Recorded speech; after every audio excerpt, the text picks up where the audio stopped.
Thus far, we've learnt what a contract is. We've seen the overall structure of how we recognise whether or not we have an enforceable contract. And we started down the path of understanding whether we have a simple apparent contract, the three essential elements required in order to have a legally enforceable agreement. And those three elements were agreement, intent, and consideration.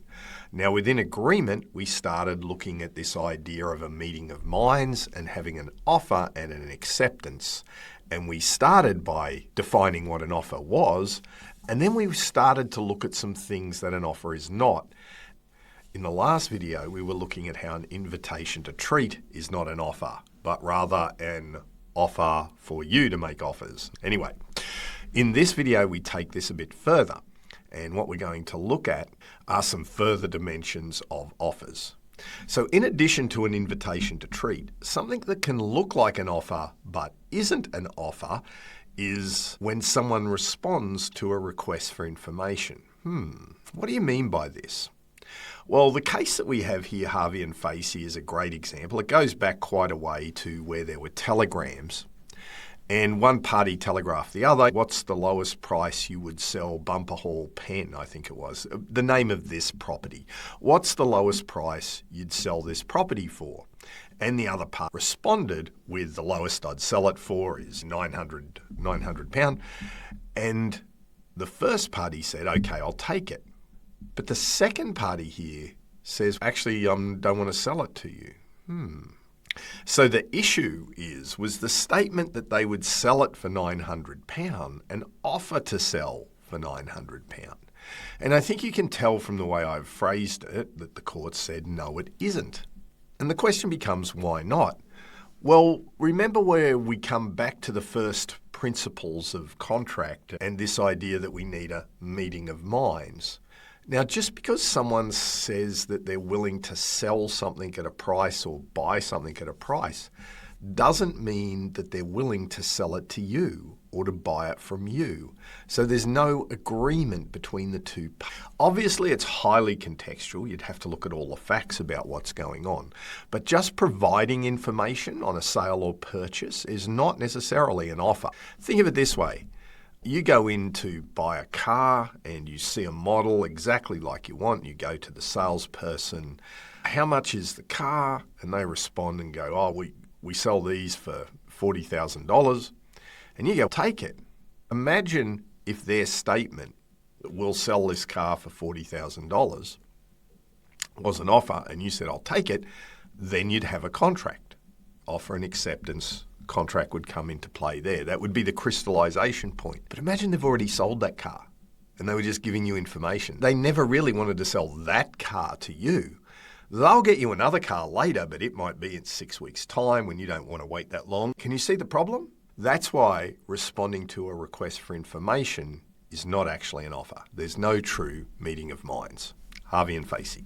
Now, you remember when I started the video, I actually said that an offer requires someone to make an offer to another person. That's the way I was describing it. A willingness to enter the agreement with the person to whom the offer is directed. Now, having said to whom it's directed, we can clearly see that you can make an offer to an individual, but you can direct the offer not to a single person, but to a group of people, right? So for instance, I could say, I offer $100 to any students of BSB 250 willing to detail my car, for instance. Okay, so that's my offer.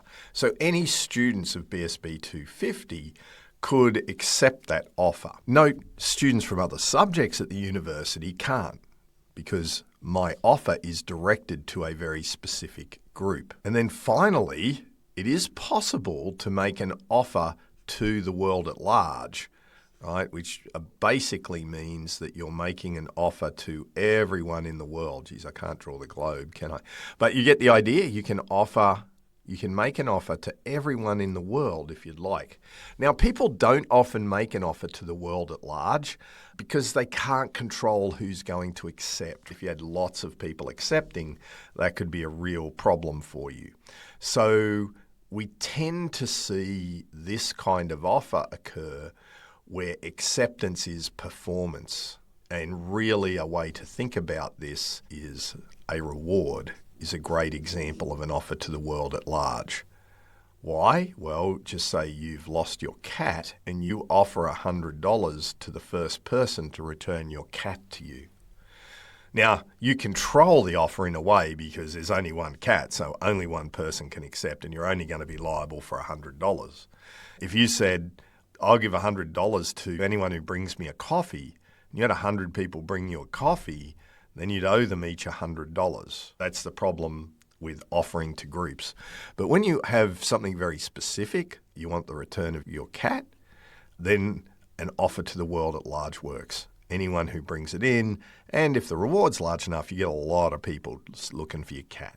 So there we have it. We've got to differentiate an offer from things that are not an offer but look like it. Invitations to treat, requests for information. We know that an offer can be made to a person or a group or the world at large. And we know that an offer can be written, can be verbal, or it can be implied by conduct. So now we've got to say, okay, so if we've got an offer, what happens then? Let's have a look, because conceptually, at a very broad level, one of two things is going to happen. So if we have an offer, we've got a live offer, then that offer might be accepted, and if we do, we end up having a contract, right? So that's one possible option. We end up with a contract.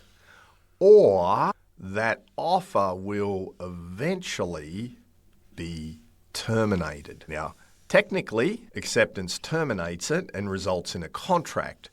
But conceptually, you can think of there's only one option where you end up with a contract, and that's where acceptance occurs. What we have to understand is what does rejection, revocation, and lapse in particular look like?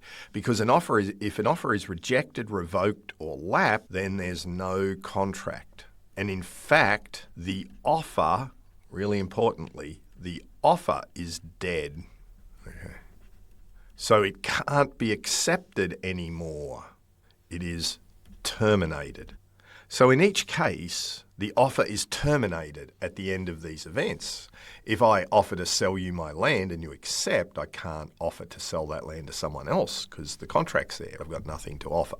So technically the offer's dead. But really importantly, an acceptance results in a contract. These other things do not result in a contract, but also the offer is no longer live. So we'll look at the case of Hyde and Wrench to understand the importance of what the termination of an offer means when we're in negotiations. So here we can see a pretty typical interchange around a negotiation for the sale of something, and in this case, land. We can see Wrench is saying they'll sell it for $1,200. Hyde says, I don't want to pay $1,200. Wrench says, I'll sell it to you for $1,100. Hyde comes back and says, I'll pay $950 for it. Wrench says, no, I want more than $950. And then Hyde says, I'll accept that offer that you gave me up here to sell it for $1,000. So the question is, do we have a contract? We know we need agreement, intent, consideration, so we're looking at agreement. An agreement needs an offer plus an acceptance. That's evidence of that meeting of mind. So we'll sell for $1,000. Okay, that's an offer to sell. This is a no. This is a rejection of the offer. So technically, there is now no offer to sell for $1,200. That offer has been terminated by the rejection. So now there is a new offer, which Hyde tries to accept down here. Offer and acceptance. So it looks a little bit like we've got a contract, but in between what happens? In between, Hyde offers to pay for $950. Offer to pay. This is called a counter offer. And a counter offer is a rejection of the first offer. So in this statement here, what happens in essence is Wrench says we'll sell for $1,000. Hyde responds unstatedly, no, I will pay $950. That no acts as a rejection. So this offer's off the table. This is now the live offer, which is rejected. So what is this statement? I accept. This is now an off buy hide to buy for $1,000. Because this counteroffer terminated this offer, this is a new offer. So there's no contract here. Really importantly, counter offers terminate the original offer. So an offer is terminated if it's validly accepted, because then an agreement comes into place and there's nothing left to sell. The offer is terminated if the offeree rejects it and says no, because then that allows the offeror to go out and offer it to someone else. They don't know, is it going to be accepted by this person, etc. So once it's rejected, it terminates that offer. And importantly, a counteroffer is also considered a rejection of the original offer. It's like that there's an implied no before the actual counteroffer. And what happens is that the counteroffer becomes the new offer, whatever words they use.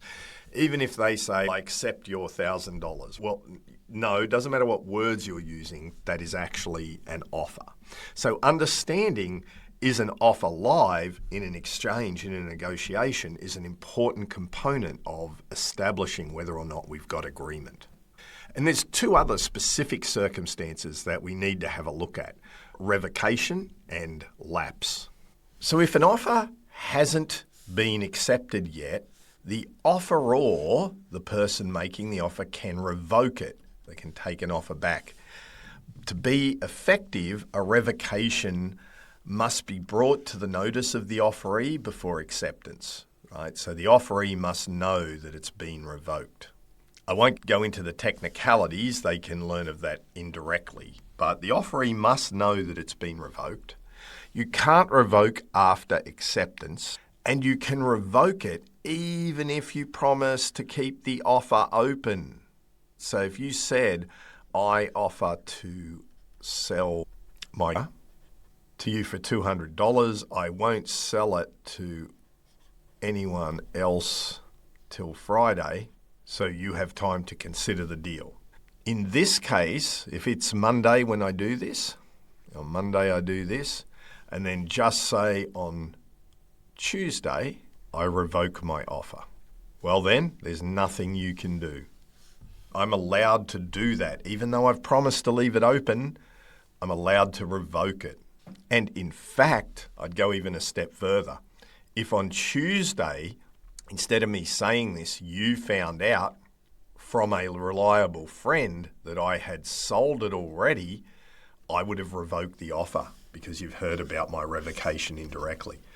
So, just because someone promises to keep an offer open doesn't mean they can't revoke it. If you want that time to think about the offer, if you want to keep the offer open, then provided you pay a price, some consideration for that, you can. So think of it this way, not technically exactly right, but there's a mini contract. You've got the main offer, and then there's a contract to keep the offer open, but you have to pay a price. If you pay a price to keep that open, then what we have is an option. And in fact, if you do finance, that's where the whole put, call, option idea comes from. The idea of keeping an offer open and paying a price for it. One of the key elements of the modern financial system is about this particular area of law. Fourth, an offer can lapse generally due to time. So you can specify a time period. I'm going to leave the offer for you to buy my computer open till Friday afternoon. Friday afternoon comes, if you haven't bought it, that offer lapses for the specified time. As well, there's a reasonable period of time. If I said, look, I'll sell my computer to you for $200, and you came back in 10 years, no, that offer's lapsed. So offers lapse after a reasonable time. What's a reasonable time, you ask? Well, it depends on the nature of the goods, the nature of the contract. So it's highly variable. If you want to be in control of your offer. You're better off not leaving an unspecified time. You're better off specifying a time or being really in control about how that offer is going to be accepted or revoking it after a period of time so you know whether the offer is live or not. But if an unreasonable period of time goes past, then an offer will lapse. And finally, many offers lapse with the death of the offeror. There can be no meeting of minds if one of those parties is no longer with us, if that makes sense. So that's how an offer can lapse, and it terminates the offer. The final way it can terminate, which we're not going to deal with because it can be a complex area, is condition failure. So if there's a condition to my offer that isn't met, then the offer will lapse. And we have an example here. I offer to sell you my computer for $100. If you get a 7 in BSB 250, if you don't get a 7, the offer is off the table. Okay, so condition failure is another way. Okay, that's a lot of information about offers. You'll remember we have to differentiate an offer from something that looks like it, an invitation to treat or a request for information. We have to know when an offer terminates and under what conditions it terminates.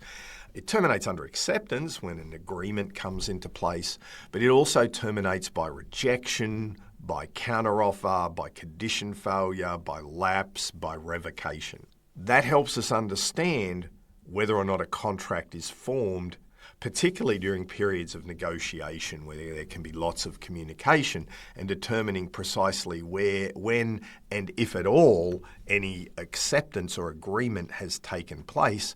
We first need to be able to clearly identify the offer. Then we can turn to look at the acceptance, which is where we go to in our next video.